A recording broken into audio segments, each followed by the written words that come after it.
Oh boy. I want some nasty. Are we having fun yet?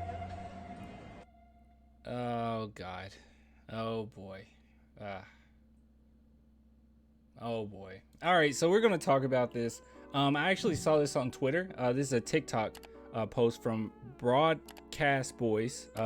And yeah, it's a bad take. I don't know what else to say. It's just a bad take. All right, but before we talk about that really quickly, I keep bringing this up. I'm sorry, but I mean, no one's going to advertise it but me. Just letting you guys know the shirts. There will be more shirts near the end of this week, so just be on the lookout for that. Just know that I will announce it, okay?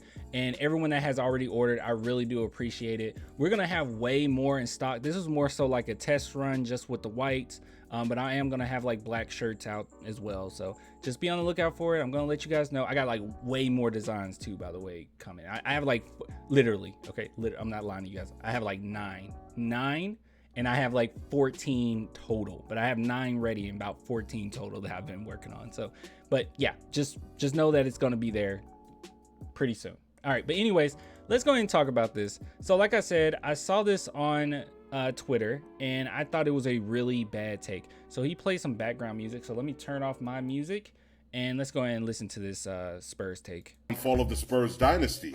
20 years of domination has to come to an end. After Tim Duncan retired in 2016, the shit really hit the fan in San Antonio.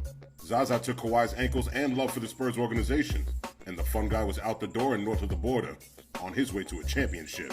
Legendary sixth man, with an even more legendary bald spot, Manu Ginobili retires after an illustrious career. Certified lover boy and certified freak, Tony Parker signs with the Hornets for some fucking reason. A lackluster stint for LaMarcus Aldridge in San Antonio, so he got cut, immediately realizing that he fucked up, not staying in Portland with Dame. After a brutal banishment from Toronto, Spurs got DeMar to replace Kawhi, but lost him to the Windy City where he put up career numbers. No. And now right after DeJounte Murray made an all-star team, they sent him to the Hawks, leaving nothing behind but the wreckage of what used to be a powerful empire. Starting over with Keldon Johnson and Jakob Poeltl, who are solid, but let's keep it a buck. Oh! Okay, all right, so I let that whole thing play just to say this. Bad take. Terrible take. Awful take. So here's the thing. I understand who this is for, okay? I understand it. This is just kind of more digestible content for you to just kind of go through some of the things vaguely of what happened in San Antonio. And yeah, so people can kind of look at it, react to it, and have a conversation. I understand that that's what it's about. He's not supposed to just get all the facts straight 120%. But I did take issue with this response. First and foremost, he was pretty accurate up to the point where he talked about DeMar DeRozan. So first off, with the LaMarcus Aldridge thing, I understand what he's saying. Like, it didn't work out. Sure, let's just move on from that. Who cares? But the DeMar DeRozan thing, I felt like it was very short-sighted to say that all we did was trade Kawhi Leonard for DeMar DeRozan. No, we didn't. We traded Kawhi Leonard for, well, and Danny Green, for Jakob, for Keldon, and DeMar DeRozan. Then, not only that, we didn't lose DeMar DeRozan to Chicago. We did a sign-and trade in which we got picks for DeRozan. Like, we got Thad Young, we got a first rounder, we end up trading Thad Young, got another first rounder, and then we used that to get Malachi Branham. Yeah, and then he didn't even mention the fact that we traded Derek White, and with the Derek White trade, we got Wesley. So I don't know. All I'm saying is I think this was very short-sighted. This wasn't a great Spurs take, and it's not the reality of the whole situation, okay? The fact that the Spurs were able to get so much out of Kawhi Leonard, because that's the thing. A lot of people are saying, well, you know, you traded Kawhi Leonard and all you got was DeMar DeRozan, Jakob, and Keldon. Well, you got to look at it in a different light. We traded Kawhi Leonard. We basically traded nothing because Kawhi Leonard wasn't going to play for us. That was it. It was done. Nobody wanted to trade with us. And the fact that we got so much out of it to begin with is huge. And the Spurs aren't starting over with Keldon Johnson and Jakob Poeltl. Guys, I guarantee you, I know that it's kind of a thought around Spurs Nation that Keldon Johnson is like the centerpiece or the guy that we're going to build around right now. No, he's not. And he didn't get paid like a guy that the Spurs are about to have him as the centerpiece. He might have the most usage this upcoming season because of his years on his belt, because he had as much usage almost as DeJounte Murray last season.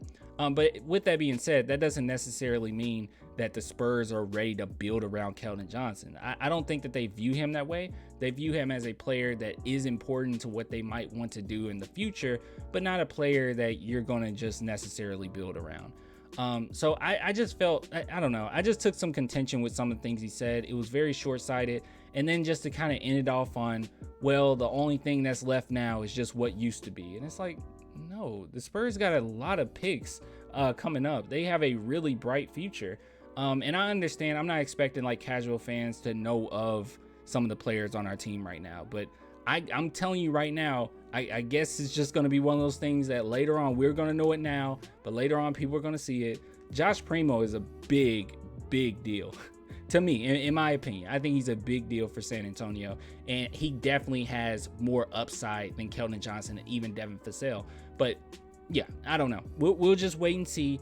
But as it stands right now, I don't care for this take. It's very short-sighted, and some Spurs fans did bother me just a little bit because they took it in stride and just like, yeah, man, that's just how it is. And it's like, no, he missed a lot. He missed a lot. It's not a moment to be sad.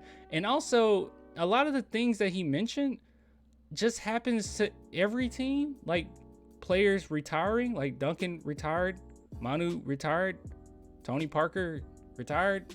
I mean, if you went through any team, like that's what would happen. Like players leave all the time. The Spurs, it's amazing that we keep so many of our picks and they actually get to produce for us years on end. That is not likely in most situations. Most teams have players for like a year or two, and it's like, yeah, this isn't going to work. But the Spurs have such a good developmental team so they can get guys. It works for a few years, and then it's good. Oh, the cat's sad. Hold on. There you go.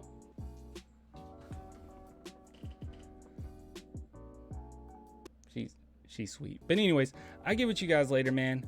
Yeah, I just wasn't crazy about this take. It's like it's half truths, but at the end of the day, there's way more context there, and I don't really feel like he went in on it.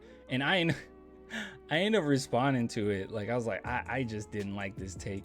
And I actually didn't even see if anyone. I didn't like this take. I basically just said this. We turned DeMar into Thad Young, a first-round pick and 2 second-rounders. Then we turned Thad into Malachi Branham, traded Derek White and got Wesley. Yeah, it's just short-sighted. But anyways, I'll get with you guys later, man. You want to support the channel? Plenty of ways to do so. Shirts are coming soon. But if you want to support as a Patreon YouTube member, you can do that too. It's only $2 per month. Thank you guys so much. Until next time, deuces.